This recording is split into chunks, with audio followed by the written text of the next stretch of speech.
Welcome, everyone. I think we see a lot of names, familiar names, joining us today for this webinar. We are excited to introduce and welcome Colin Stroud with Go Somewhere, and he will be presenting Winning with Points and Miles today. Marcus and Colin are really going to lead us through, and I'm just here in the background just in case. So excited. We'll give people just a few minutes to jump on.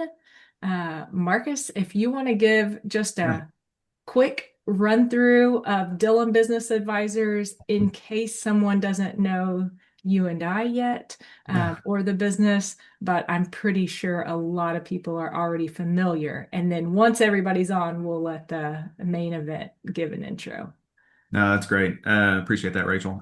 So Marcus Dillon here with Rachel Dillon. So we are a couple that runs a accounting, tax, and advisory team called Dillon Business Advisors. So our team really takes point on each of those three things: accounting, tax, and advisory. And so advisory kind of dips its toe into many different aspects of the business, which includes sometimes the forms of payment that you use and the benefits that you get with. So that's why we invited our friend Colin to share about using the certain types of credit cards or different payment options to build loyalty and programs and rewards so that you can travel more, do cash back, whatever gets you excited. And that's the benefit of being a leader in a business, being an owner of a business, that you get to do that. So a little bit more about our relationship with Colin. As somebody that controls a budget and actually gets to spend dollars on different things like obviously employing people, but then paying for software, paying for office supplies, all that fun stuff. We've always tried to do over our 15 years the most beneficial forms of payment to do that and get rewards and travel really, really well as a family. So we looked up after doing that for about 15 years and thinking we had it all figured out, and just wanted to open up our knowledge and get educated by Colin. So I reached out to Colin, who does a really good job of posting on social media. I found him on LinkedIn and we got to know one another. And then I did a paid engagement where he actually looked at how we're spending dollars, the credit cards that we use, what we enjoy to do as a family, where we like to go, the brands that we like to frequent. And so we can probably share a little bit more about that journey and the results of that call and how he helped us. But Colin, also wanted to give you a little bit of time to introduce yourself before we jump into it. I think our experience with you was exactly what we wanted it to be. You kind of set us on the right path to continue earning loyalty rewards for the brands that we want to use, and then also kind of educate us on the points that we had accumulated and how we should use those points and all that fun stuff. So, Colin, that's just a tee up for you to give us a little bit of background about you and really what you focus on and what we'll be watching today. Awesome. Yeah, well, thanks so much for having me. It's yeah, super great to be here. Yeah, a lot of people get confused when they see me doing this, or they're kind of wondering, why is this guy doing this? Who does this kind of thing? Is this a real job? You know what I mean? Which is what my grandparents continue to ask me. And the answer is yes. I kind of started this on the side for fun, and then it just kind of blossomed into a real kind of consulting type business. And yeah, I spend most of my time now with small business owners. When I started this, I was 23 and poor and had no spending and was kind of just playing the game. And I thought, this is like, points and miles are fun and they're cool, but they're not that powerful. And then I started realizing that there's business owners who spend 20, 30, 40, 50, 60,000 dollars a month on credit cards. And it just blew my small brain at the time. And I was like, could put that on a credit card and get all these points. And that's when I realized like that the opportunity with small business owners is pretty unbelievable. And so that's who I focused on. And I believe that's most of who's on today. So yeah, I'm really excited to be helping with this. I'm a dad. I have two little girls, 4-year-old and 1-year-old. Mary, live in Toledo, Ohio, and try to do travel, but actually we don't travel as much as maybe the travel brand would suggest. But 2 to 3 like really cool trips a year is our goal. So having fun doing that. So I'll probably share more about myself as we go into it. But are we ready to get started with the presentation, or any more you guys wanted to share, Marcus? No, I love it. So those 1 and 4 year old daughters, they're going to continue to travel with you. I say that from experience. We have a 19 and 21-year-old daughters, and they've become accustomed to certain hotels over their career. So hopefully their spouses continue to spoil them with really nice travel, is all I have to say. I Yeah, you're setting the expectations high. Yeah, we did fly first class this year for the first time with them through a points thing, and or as my daughter calls it, the big seats. And now, yeah, it's she's pretty interested in the big seats and all the snacks they bring her and stuff. So yeah, Yeah. maybe as they say, kind of ruined for life. So hopefully, I Oh didn't yeah. make a mistake there. I think the kids for us is probably the biggest reason we're so interested in using our points and miles well, like choosing the right things, because not only do we pay for one hotel room, we now pay for two, and not just two flights, but four. And eventually they'll probably have families and may keep riding our points coattails through all the years. So want to be able to provide that if we can, especially if it's kind of play money or free money at the end of the day. Yeah, totally, totally. I'm so on the board. So yeah, we're ready to get started then on the presentation. Yeah. Rock and roll. Awesome. Okay, great. So I'll share a bunch of different ideas today with all of you. This stuff can get a little bit complicated. I'm not going to just say it's so easy for everyone to understand. It can get a little confusing, but try to bear with me and just, take the nuggets that are helpful to you. I believe in points. Some people say they're a waste of time, waste of money, and you should just focus on your business. And to an extent, yeah, you should just focus on your business. So don't make this your part-time job. Don't get obsessed with points. But if you can just learn enough to be dangerous, as they say, enough to just do the stuff you want to do, this can be a huge benefit to you. This can be like an annual bonus you get from your company in the form of travel. And generally I'm always scared to say this, but it's tax free. Like you don't get taxed on airline miles you earn. Like it's pretty awesome. So tax free things. Please don't sue me if I'm saying the wrong thing, but I'm Hey man, 98% you sure. you got me on here, which I'm not the most tax black and white person, but we do give clients that advice. So Yeah. definitely Good. personal travel, take full advantage of what the business allows for and do that personally. Don't, you want the deduction, so don't use points for business travel if at all possible. So that's just some of our planning that we throw in there. And then obviously, if there's cashback rewards and that goes into the business, that is a tax impact. So some things to think about even as you go throughout the rest of your presentation. Totally. Yeah, totally. So like I said, I think points are cool for most people, but I feel like they're an unbelievable opportunity for small business owners spending a lot of money. Like I say it's almost imperative. You're spending about $20,000 a month more, which not all of you are, but like that's where it becomes like you just have to look at this stuff because there's so much opportunity out there for you. Still, I don't spend that much money and do lots of cool things. Yeah, let's get into it. I'll share some really cool stuff with you guys. So in my mind, sitting down with countless people, hundreds, probably well over in the thousands of people after doing this for 3 years, I see two core issues. One, you are not earning enough points. What I mean by that is you're probably earning 1 point per dollar on all of your spending. You probably should be finding ways to earn more than 1 point per dollar. We'll talk about that. Issue number two, you don't know how valuable your points are. Generally speaking, most people use their credit card points for 1 penny. So 100,000 points equals $1,000 of travel. People do that and they say, hey, look, guys, I got a free trip. And they post that on Facebook and everyone thinks they're a genius. But what most people don't know is sometimes, not always, again, not always, it's subject to lots of things. Those 100,000 points could not be worth $1,000, but maybe two, three, four, five, six, $7,000. Seriously, it can get that good. And when people understand that, that's when the points game just gets really, really special. And so that's what I'm here to kind of talk about is figure out how can you get more value from your points. I'm going to pause 1 second. I have a rainstorm coming and an open window. So I'm shutting the window and looking like a fool here. So anyway, it's closed. I don't want you guys to hear that. Good. So moving on, today we're going to fix both of those problems. All right, so bear with me on this. This is a totally out of context, random looking chart of a bunch of airlines. You're probably like, what is he showing me?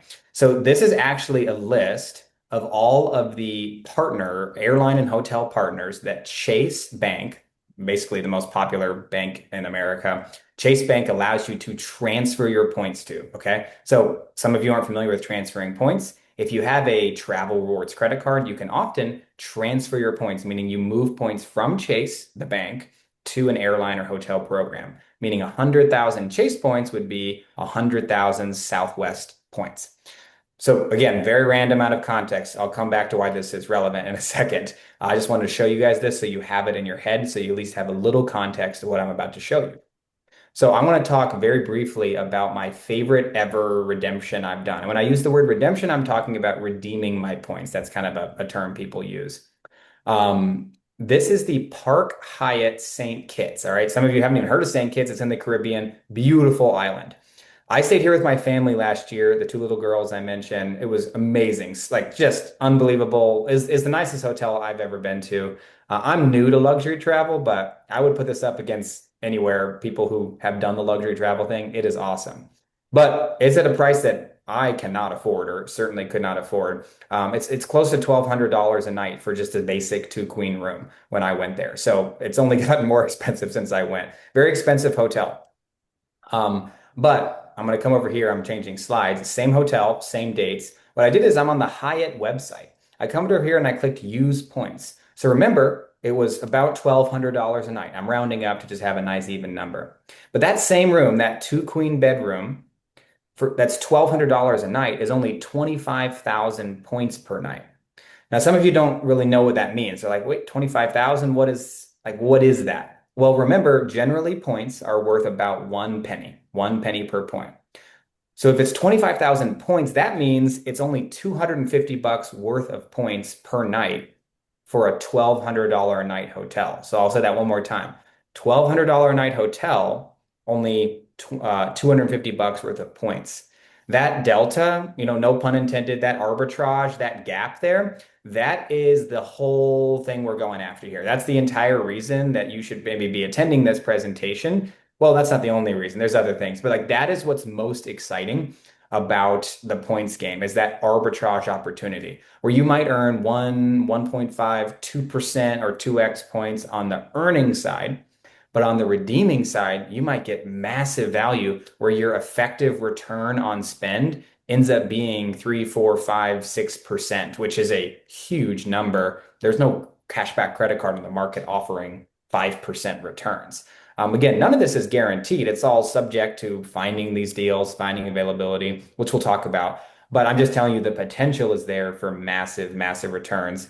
And the returns in the form of luxury travel, which is awesome and fun. Most people love it. And if you're here, you probably do. Now, some of you are maybe wondering, like, where did I even get this? Why am I on Hyatt's website? What is this screenshot? Well, let's go back. Remember, I showed you this random chart. The reason I'm looking at Hyatt's website is because Chase, which is where I have most of my points right now, transfers at a 1-to-1 ratio to Hyatt, IHG, and Marriott.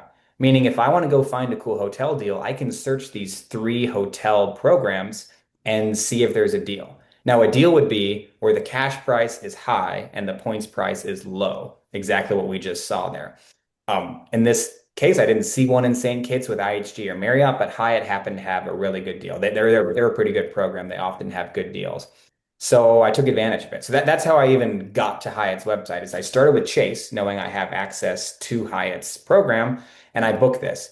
I used Chase points, but I didn't book this on Chase's website. I booked this on Hyatt's website because I moved points from Chase to Hyatt. Okay, again, we're going to go through all this again soon. But just to show you the numbers one more time, cash price $1,140 a night, points price 25,000 points. So the normal person, the average value people get with their credit card points is 1 cent per point. In this case, you get 5.32. Now, if you're sitting on 100,000 points right now, which most of you are sitting on much more than that, I would guess, that's the difference between your points being worth $1,000 and being worth $5,000.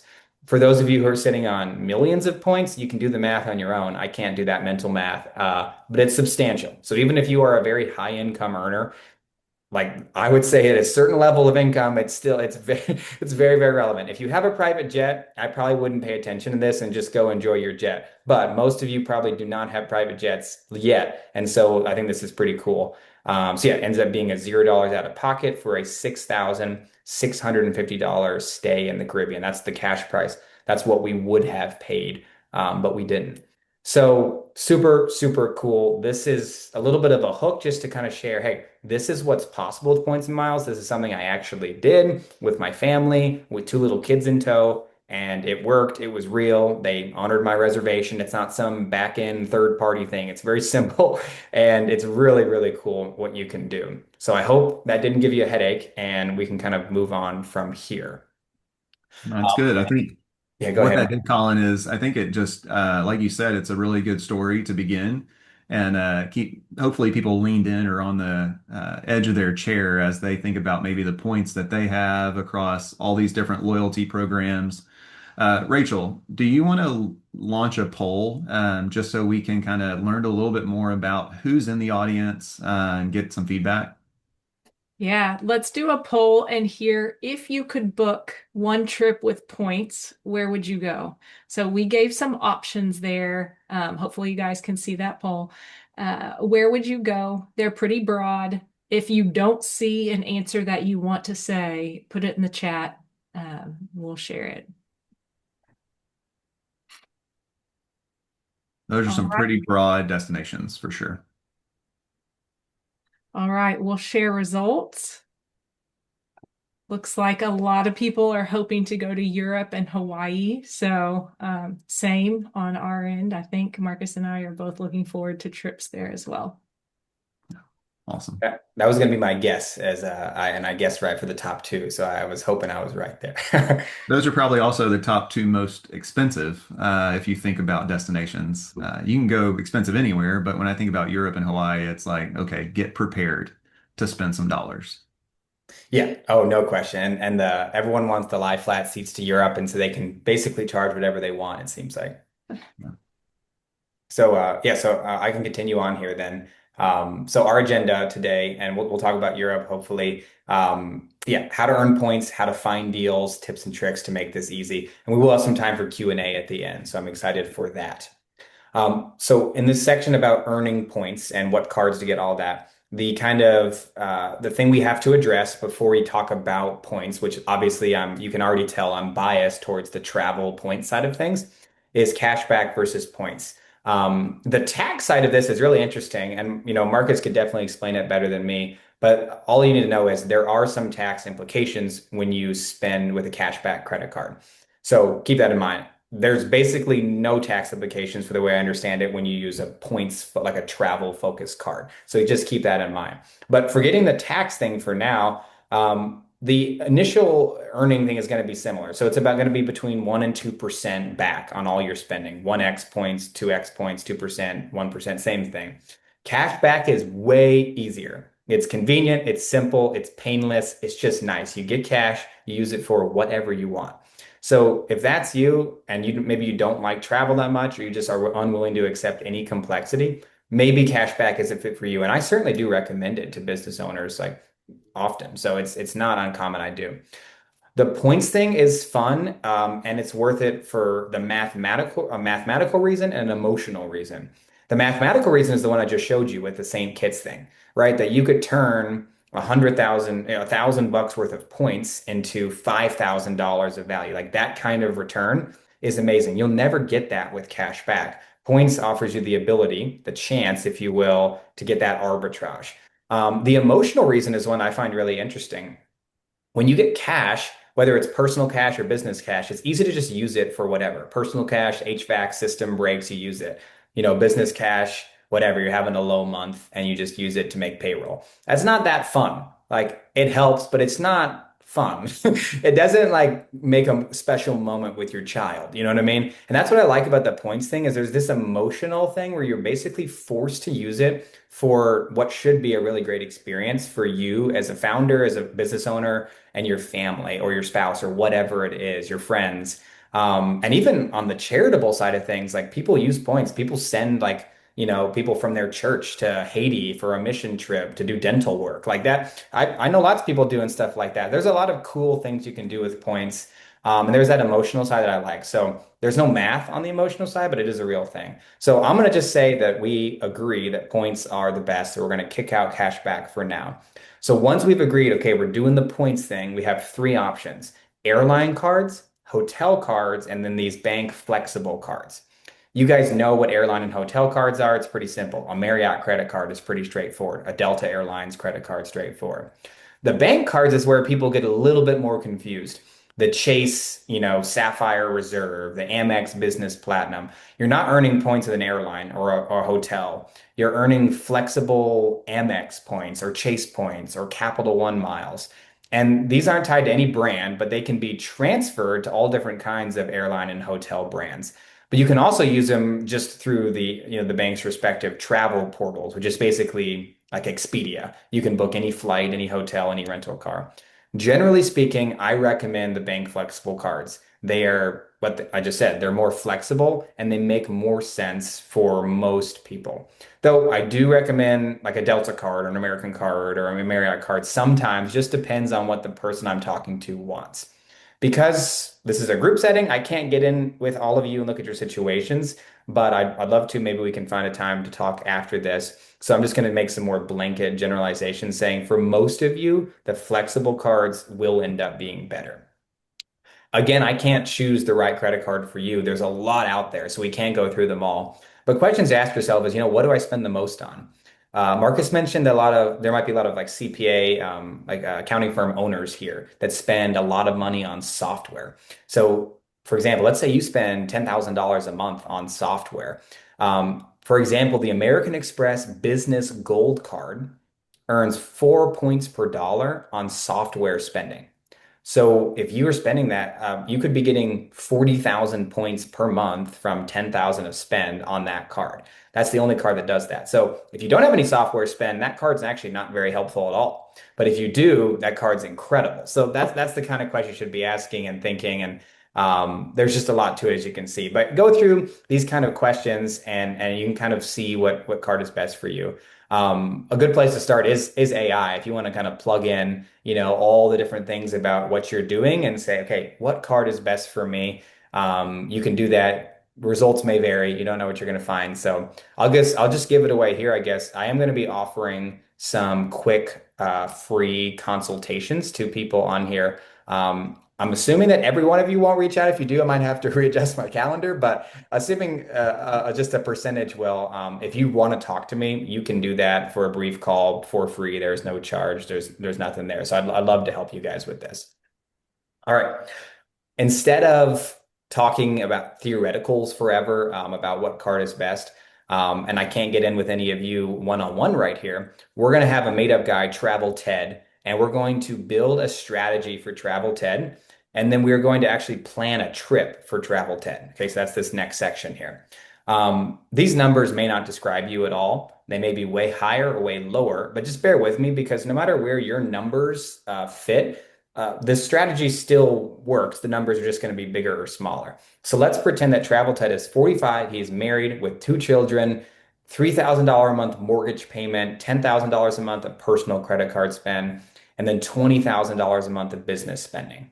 I literally just talked to someone who basically fit this exactly. So I'm kind of just modeling off this guy I talked to last week when I do this Travel Ted character. So there's so many credit cards on the market. You guys get ads in your mailbox, in your business PO box, whatever. Like there's a lot of cards out there. I have picked two cards that I think make sense for him. There are certainly other cards that would make sense for him, but for the purpose of this presentation, I picked two that I like and we're going to go with them. That's not to say other cards are bad or not worth it. These are just the cards I think make sense for him and this setup. So let's start on the personal side. I'm recommending the Built Palladium card. Most of you have never heard of this card, so don't feel like you're uninformed. It is a new card. The thing that's unique about this, there's a lot of things that are unique, but the thing that's really unique about this Built card, it's the first card ever that allows you to earn points on rent or mortgage without paying any processing fees. The way they do that is they give you an account number and a routing number, and you can make an ACH transaction payment to your mortgage company and pay no fees. Your mortgage company would never know you're using a credit card. So it's a cool product. The con is that they've had some bad customer service issues already. Some people have been pushing back on that and have like they're not getting responses from customer service. So I'm not saying this is a perfect product, but it is cool. I just had a guy apply on Monday. He got a $50,000 limit on day one. So that was awesome to see. Again, not guaranteed. Results may vary. But this is a really compelling product. So one, just because of the ability to earn on most of your largest personal expenses, but also they give you 2x points on every other purchase you make, making it one of the best earning cards, if not the best earning credit card on the market. Also, they've got a ton of great transfer partners, we'll talk about in a second. Now, on the business side, $20,000 a month, that's a lot of money. There's less options on the business side. And honestly, I kind of debated when I was making this morning of what I wanted to give Travel Ted. But I decided to keep things simple and go with the Capital One Venture X business. One reason I like this card, and some of you probably have this or have heard of it, is it's the only business credit card on the market, the only travel business credit card on the market that earns flat 2x points on every single dollar you spend. Another cool thing about it is that you can redeem the points for basically any travel thing. So you could book like a $3,000 Airbnb and erase it off your statement using 300,000 points. Same with like Disney tickets. I actually am going to Disney, and I was able to use Capital One miles to erase the ridiculous price of my Disney ticket. So that's a cool thing that you can do. That makes Capital One a little bit unique, but also they have transfer partners as well. So I'm not going to read off all these numbers to you so as not to bore you, but his total earnings would be about 765,000 points a year. If you want to fact check me on the math, you can. It should be right. But even if it's wrong, you get my point. It's a lot of points this guy is going to be earning. Just to show you, again, I showed you that screenshot at the very beginning of Chase, using the transfer partners and all the different options they have. This is Bilt transfer partner. Nothing different between Chase and Bilt. It's just a different bank, a different product. And they actually have almost the same partners as Chase. So you see Marriott on there, you see Alaska, you see Southwest is on here too, but I don't think it's actually on this list. So some notable brands, United, and you're gonna have some foreign brands, Air Canada, Turkish Airlines, stuff like that. So Bilt is great. Capital One, you can see the whole list of brands too. I'm not going to read all these to you, but you get it. So now let's plan Travel Ted a trip. I would think that there's probably some questions on maybe why I chose that. I don't want to derail too far. Chose the that credit card for him. Maybe in the Q&A section we can go into that a little bit. But I want to plan Travel Ted's ski trip here. I debated about what kind of trip to do to show you guys, Europe or Hawaii or the Caribbean or whatever. But I ended up doing a ski trip because I just helped someone with one of these, and it was just on my mind. I'm guessing a lot of you like skiing. If not, bear with me. The principles I'm going to show you here are the same whether you go to Hawaii, the Caribbean, Europe, skiing, whatever. I just thought this is kind of a relatable, simple trip to show you guys. Also, ski trips are generally very expensive, so it's still in that luxury category. So this is a screenshot, bear with me here, from Alaska Airlines website. I chose Dallas Airport because that's where Marcus and Rachel are. Nonstop flights on American Airlines. This is an economy to Salt Lake City Airport. Okay, January 16th through January 20th. So hopefully peak ski season. There's hopefully snow there. I know there's been some issues there. Now, why am I looking at Alaska Airlines website for an American Airlines flight? This gets a little confusing, but Alaska and American are in the same airline alliance called the One World Alliance. Sounds kind of like conspiracy theory, but put that aside for now. They're in the same airline alliance, okay? Which means you can book an American flight through Alaska, an Alaskan flight through American. They go back and forth. The same thing exists with British Airways and all these different airlines that exist in that partnership. So you're like, why don't you use American Airlines miles to book this flight? Well, we have two types of points, Capital One and Bilt. Neither of them transfer to American Airlines. So we don't have any, or Travel Ted doesn't have any American miles. But remember, Bilt goes to Alaska. So Travel Ted has Alaska miles. So I go onto Alaska's website. I know they're partners with American, and I search flights to Salt Lake City. And here's what I found. 15,000 points per person round trip for these nonstop economy flights. Cool. That seems pretty low, and it is low, just so you know. Now, to know if that's a good deal, we got to know what that costs. I was actually surprised by how low it costs, but the cash price for a round trip flight, the exact same flight, is $356.80. So $356 versus 15,000 points, which is $150 worth of points. So you see that spread is not life-changing, but it's a nice, about $200 of savings per person. For Travel Ted's family of four, that ends up to be decent savings. Again, not life-changing, but just want to show you guys a really cool, simple thing you can do. So now where the ski trips get really painful, right, is the hotel. So that's where if any of you looked at these resorts, like it's crazy what they can charge or what they will charge. So same exact dates here. What I'm looking at is the Grand Hyatt Deer Valley.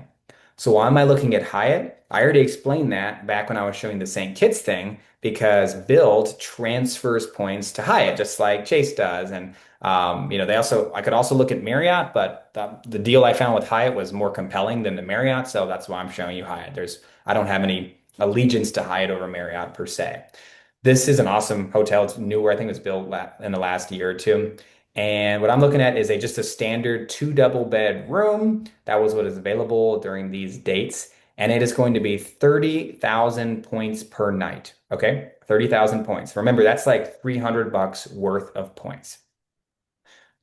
This is another nice picture of it. Deer Valley is obviously extremely luxurious place. Like that's where I hear it's the elite ski. I think there's always a bigger fish and more elite, but like that's a very nice place to ski. But look at this. Look at the cash rate. So remember, I told you it's going to be 30K a night. For a 4-night stay, that'd be 120,000 points. The cash rate of that stay is $4,752. So that's a lot of money. Remember, you can get this for just $1,200 worth of points. So $1,200 versus $4,700. Hopefully you can see that's a sizable gap. And I have the numbers spread out here. I know it's a lot of numbers, so bear with me if you have a headache. But again, $4,700 stay for only 120,000 points. The math here is really, really, really compelling. So the big numbers you really need to know. You're using 180,000 points, $1,800 worth of points for a $6,176 trip. That is big, okay? So just read that maybe twice over. That's kind of what's on the table here. And that's hopefully why you haven't left the presentation yet. Is like this stuff is real, it works. I just did something like this literally a few days ago for a client. My parents just got off their first business class flight where they got a similar deal. Like doing this stuff all the time. It's very real. It's very possible. There's a million instantiations of it. I would love to show you guys like 7 more things, but for time's sake, I'm just going to show you kind of the one thing here. But it's really, really compelling. And for Travel Ted, because he's earning so many points, he's still got, after this trip, a 4-night trip with his family of 4, he's still got 100K built points left and 480K Capital One miles left, which if I was his advisor, I'd say, okay, now let's use these and let's get business class flights to Europe, if we can find them. So that you got 2 trips, Europe and Park City. Sounds like a pretty good year to me. And then maybe, I don't know, maybe we use all those points in the Euro trip, maybe not. We'll have to see how good the deals are. So really, really, really fun. So I can pause. I don't know if you guys have another poll you want to throw in. We don't have to do it, but before I get into the last section here. Yeah, we can do a poll, but it's funny that Rachel, grinning from ear to ear because Deer Valley is special. And I think if anybody has had a chance to ski Deer Valley, visit Deer Valley, I think it's great. And so it's just a personal recommendation from the Dillons to whoever else is hearing this. I'll launch the next poll. And as I launch this, how do you typically redeem your points? How do you typically redeem your points is what we'd like to know. And Colin, you mentioned the elite ski in Deer Valley. Also, the very new skiers ski in Deer Valley. They have the most green or beginner runs of any resort in the US. And so what they've done is they've built out these beginner ski runs that go to every part of the mountain. So you're not stuck at the base if you're brand new to skiing. You can actually go up to mid-mountain or tops of peaks and ski down so that you're not kind of left behind if you're the slower skier or worst skier of your group. Yeah. That's so unique. I didn't know that. That's wow, I love that because yeah, I feel like that's one thing that it's kind of an intimidating sport to start, especially as an adult. So that's like Mhm. a friendly way to ease into it. And there's no snowboarding at Deer Valley, Yes. only skiing. So you don't have to worry about people out of control crashing into you. Okay, so sharing the results looks like we have most people redeeming for airline miles, and then behind that, cash back and statement credits. So that's kind of how we shook out there. Awesome. Yeah, and that's where like a lot of you, for example, let's say you're a business owner, you spend 50K a month on a Delta Airlines credit card. A lot of you it sounds like according to this poll, a lot of you are doing things like that. There's a lot of cool benefits to that without question. But maybe it makes sense, again, like I'm showing you here, to switch to an American Express branded card. I mentioned that gold card. Say you're a CPA owner, you're spending 40K a month, 10,000 on the software. You could 4x the earnings of your points on software by switching to the Amex Gold. And then those points still transfer at a 1-to-1 ratio to Delta. So you don't lose out on anything with Delta. You don't earn as much status, but that's a different conversation. So airline miles are awesome and they're simple, but this like earning the transferable currency is awesome because you're not locked in with Delta. Right? If you guys want to fly, if you're the Delta person wants to fly to somewhere Delta doesn't go, or it's inconvenient because another airline owns that destination, I find people get pretty frustrated. So it's nice to have the flexible points. You can deploy them to all different types of places. So that's a little advice from me. Okay, so wrapping up here, I'm going a little slow, so I apologize, but I think we're still gonna have plenty of time for questions. A lot of people will look at what I just showed you and say, "Oh, very convenient that you who spends all day doing this cherry picked, these really nice deals and showed it on a presentation. It's all clean. Like, how convenient." That was sarcasm, just so you know. And so people are like, "Well, how do I find these deals? How can a normal person go out and find this stuff?" And I'm not going to say that it's, a piece of cake to go find this. I'm good at this and I do this all the time. And this morning, I did this morning, by the way. I like to keep it fresh. It took me about 15 minutes to pull that stuff together. Well, more like 10 minutes, honestly. But so I'm fast at it, but you guys can do this. Like it's not that hard. And frankly, if you want to hire me to do it for you, you can also do that. So that's something that I do offer. But before we get into like how do you find a deal? I want to just say, what is a deal? I've already addressed this, but I want to say it one more time. A deal is where you have an arbitrage, where the points price is low, the cash price is high. $1,000 a night hotel for only 200 bucks worth of points. A $5,000 business class flight for only 1,000 bucks worth of points. That's what we're after. I did build a cool calculator that you guys can put in your own numbers, what you're looking at, and it tells you if it's a good deal. So I could probably send a quick follow-up email to you, Rachel, that has that to pass on to people. So I don't have a link for that right now, but I can share that. So that's good to know. Moving on then, how do we redeem our points? That's what we're after here. How do we find deals? We kind of talked about this just in that poll question. So yeah, cash gift cards. A lot of you do this. The travel portal, we've touched on this. That would be where you book through Amex Travel or Chase Travel. It's basically like booking through Expedia, and your points are generally worth about a penny. The third point is what I'm going to talk about the most because that's how we find these really good deals. Transferring points is not magic, but it's going to be the only way, basically the only way you're going to get serious outsized value from your points. Again, there is nothing magic about moving your points from Amex to Delta or Amex to JetBlue or whatever. What's the magic, if you will, is identifying really good deals. We already talked about what a deal was. Identifying really good deals on the airline or hotel websites. And moving points is simply the method we use to go take advantage of those deals and book them. So if you think about it, you have like 18 transfer partners below you, and you get to sit above all of those partners and just look and say, where are the deals? And then move your points to those places to take advantage of those deals. That's what we're doing. And that's obviously more complicated than just getting Delta Sky Miles. And that's why I say some people just do the Delta Sky Miles thing if you're never going to think about this or care.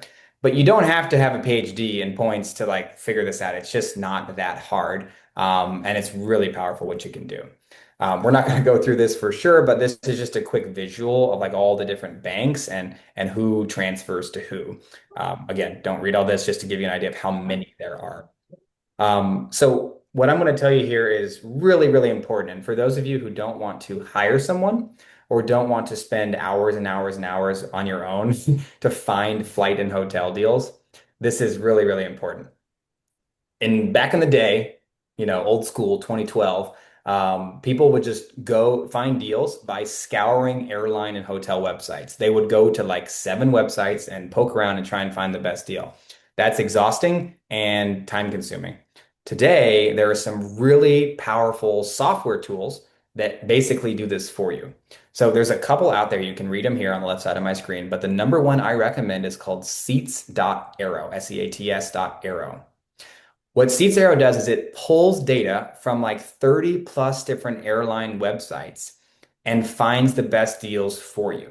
Okay. So I just did a little screenshot here. I just looked, anytime the next year for a one-way business class deal from Dallas to London. And it found me this. So it found me flying on British Airways with huge fees, $1,000. That's probably not a very good deal direct to London. Or you could fly an American laying over in JFK and business. This is business class, by the way, for 55,000 points one way plus $25. So we could talk another time about if that's a good option or not, but just want to show you just a quick search. It does it all for me. And then you see where it says Alaska rewards down there, confirmed. I could simply click on that and it would literally take me to Alaska's website to go and book it with Alaska Miles. So really, really amazing tool. And to make it even better, I love this. They just rolled out this AI assistant.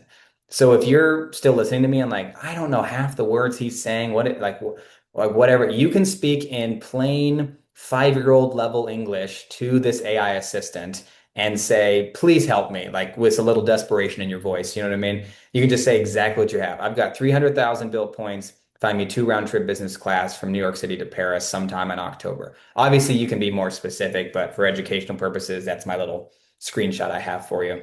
And then what the AI assistant does is it's going through all of Seats Arrow's data and finding you the best deal. So we won't go through all of this, but this is what it found me when I did that search. So it found me multiple different options, one exactly at my budget for 2 round trip business class seats.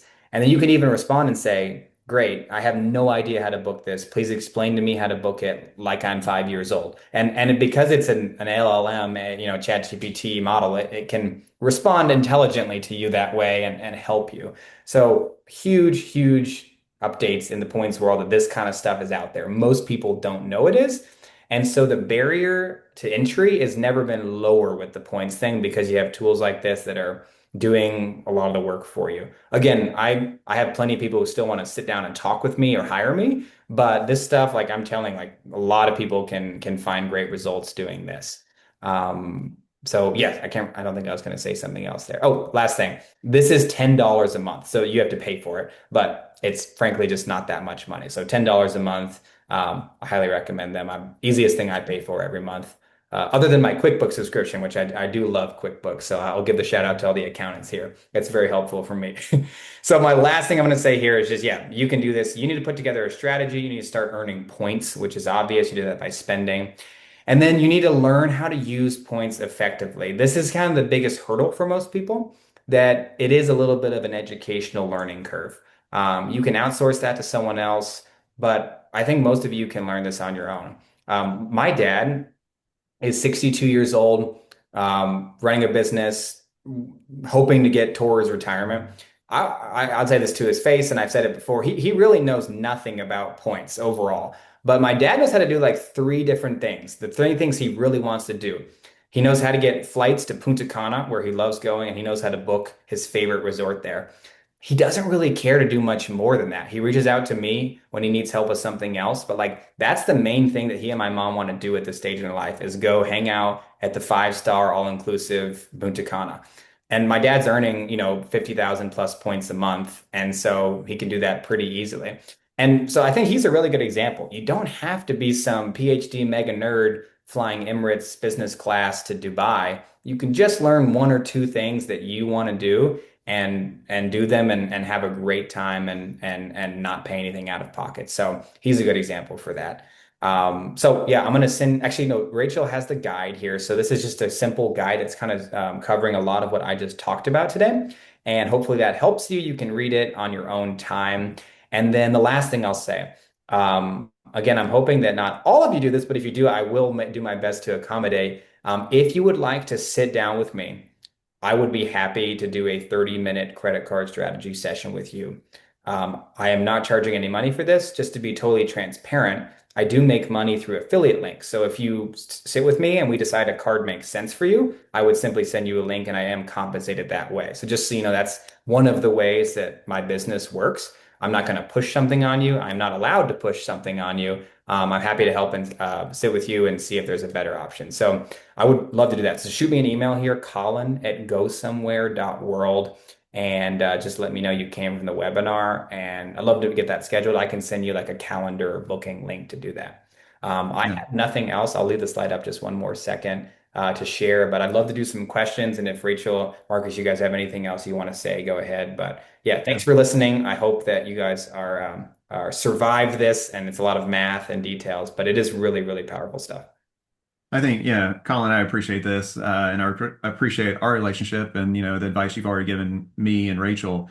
And I think it's helpful because a lot of people on here, while they may own businesses, CPA firms, other consulting companies, they work with other people and help advise them. So, but as the questions come in, let's spend a little bit of time on newer credit cards like Ramp. So what's your take on Ramp as it relates to the business owner? And then when that business owner has additional cardholders that they're solving for, something like Ramp, is that a need? Is there a place in that business owner's wallet? Yeah, so I wish I was a little bit more educated on Ramp, but having talked to Ramp one time, like an account executive there, we just connected. What I see they win on is expense management. Like they basically say we're the best in the world at expense management. We make the whole closing the book stuff is like better, simpler than anyone else does. But they were very clear with me, like their rewards are not very good. They're fine, they're just not nearly as good as Amex, Chase, Capital One, one of these. So if your biggest pain point is employee expense management, all that, if that's a fire for you right now, then I can, maybe that is a solution that really helps. But if you're like, no, it's pretty simple, we're fine how we are. Uh, we're actually feeling the pain of our rewards are bad. That's Yeah. where I think one of these cards I'm talking about makes sense. But yeah, if the biggest pain and the focus is not rewards, I've heard Ramp is amazing. Though all of the other banks, and honestly, Marcus, you probably know, I'm sure you know more about this than me. Like all of the other banks have expense management tools. Like Capital One offers free employee cards for up to 99 employees, I think. You can set card limits and stuff like that. So I don't have a good sense of how much better or why Ramp is better than Capital One, for example. I'm not in that world, like the CFO type world, but everyone seems to say it is. So yeah, Yeah. their rewards aren't as good. So yeah, that's my best answer there. Hope that kind of makes sense. No, it does. And I think nodding my head, we recommend Ramp for people that will have additional card holders just because it's easy to maintain, set limits, issue a temporary card, withdraw that card. Yeah. And it's just a part of the solution. There's expense reimbursements, there's where you can book different things directly within Ramp's website.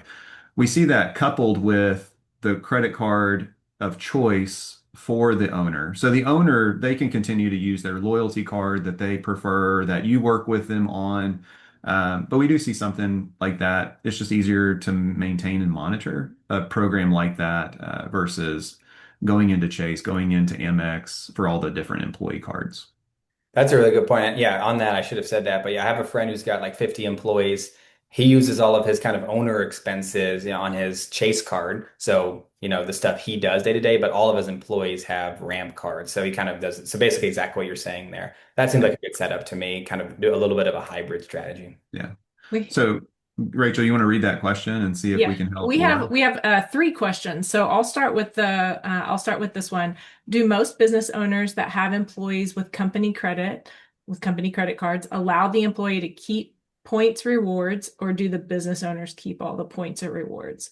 So I Yeah. guess like if a person is booking on their own credit card, do they give their number at the desk at the hotel or for flights, or does the business owner get to keep those? Yeah, I typically see, I don't use the word selfish or greedy. That sounds bad, but like I typically see the people talking to me, like they have their employees using employee cards, meaning the rewards flow up to the owner.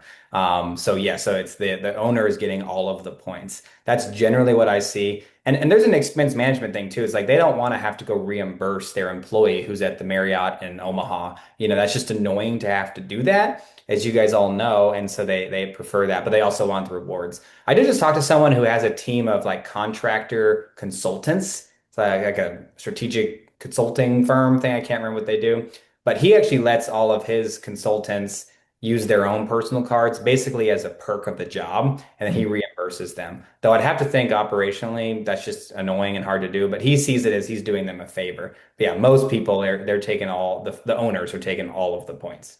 Yeah. I think from the like CPA or advisor lens, the way I think about it is who's on the hook for that credit card bill if it doesn't get paid. Like the points are great, but then we also have to think like this is debt, right? Like this is a liability. And so those employee cards that are issued under the business, which is probably tied to a personal guarantee of that business owner, I don't think they're being selfish. I think that's just in line with the Yeah. risk that they're taking, being a business owner and then ultimately being responsible for that charge. So, but yeah, Rachel, to that point, we also would see a lot of those benefits go to the owners. Okay. Another question from one of the attendees. They have a free Chase Inc. cash credit card and points can't transfer. Is there a different card or an upgrade so that their current points could transfer, or something they should do differently in the future? That's a great question. That feels like someone I know just gave me a softball in the audience to hit out of the park because that's actually a really cool thing that Chase does is that yes, that is a cashback credit card. So you're right there.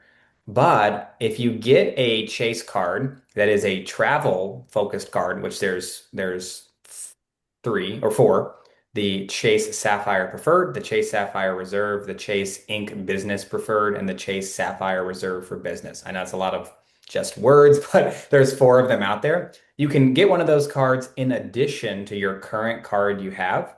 And then the cash back you have, you can move it over to the Chase Travel transferable Chase points where you could transfer to United or Hyatt or Marriott.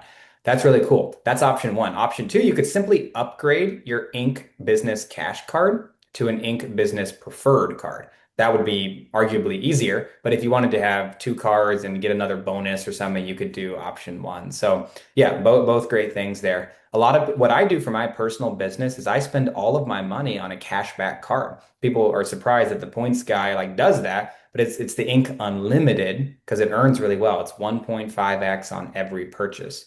But I then move those points at the end of the month to my personal Sapphire Preferred card so that I can transfer points and go get these deals I'm talking about. So yeah, you've got two solid options there that are pretty simple and easy to address. Okay. And one more question. We may have others come in while we're talking, but one more question. Most times, a lot of times, when you use a credit card, there's an additional 3% fee charged Sure. for the convenience of using a credit card.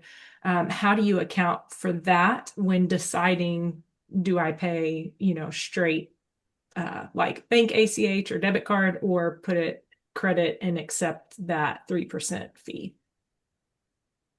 Yeah, I'm excited to hear what you have to say on this, Marcus. But yeah, this has actually been I keep getting asked about this recently. So I generally would say I don't think it's worth it, right? Let's say Capital One, you get 2% back, you pay 3% in fees. Now you have a delta of 1% to make up just to break even. Now people will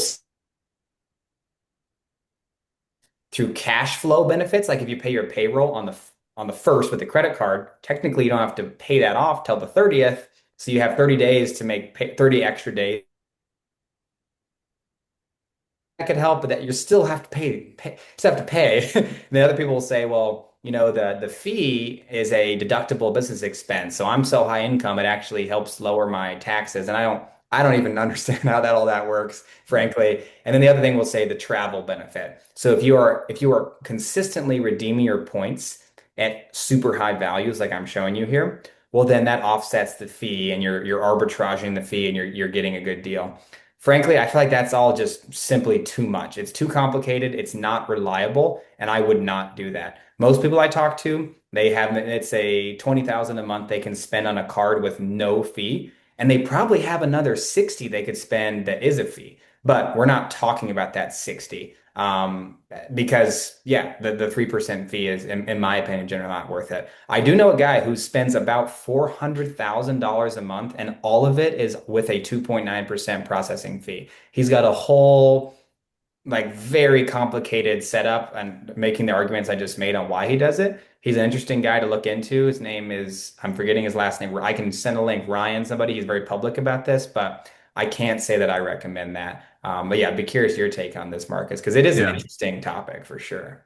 Yeah, I think the good thing is like most of the people on this call know us, have access to us, and we give them that individual Yeah. advice based on like their risk tolerance, what's going on with their business, which is nice that you've also held that out for the people on this call to give them that individual advice. I would say it usually spans the whole range of the spectrum, right? So we've got some financial advisors who actually use credit cards to pay their IRS taxes, right? Their estimated tax payments, everything like that. And they go into that knowing the fee and they put millions of dollars a year on those payments. And so it just depends. Like they see the value in it and they know how to work the system and they feel good. But most other people, we probably wouldn't recommend that for, especially if they're paying more than that 1% exchange rate. They're losing money Yeah. at the end of the day. And so, and we don't let the tax tail or the business deduction like tail wag the dog, so to speak. So it's like it just has to make good common sense and Yeah. align with what they're already doing. So, had another question come in, which is really good. Rachel, if you want to ask that one. Yeah, this attendee says, I have a United Club business card and spends about 35,000 per month with the business.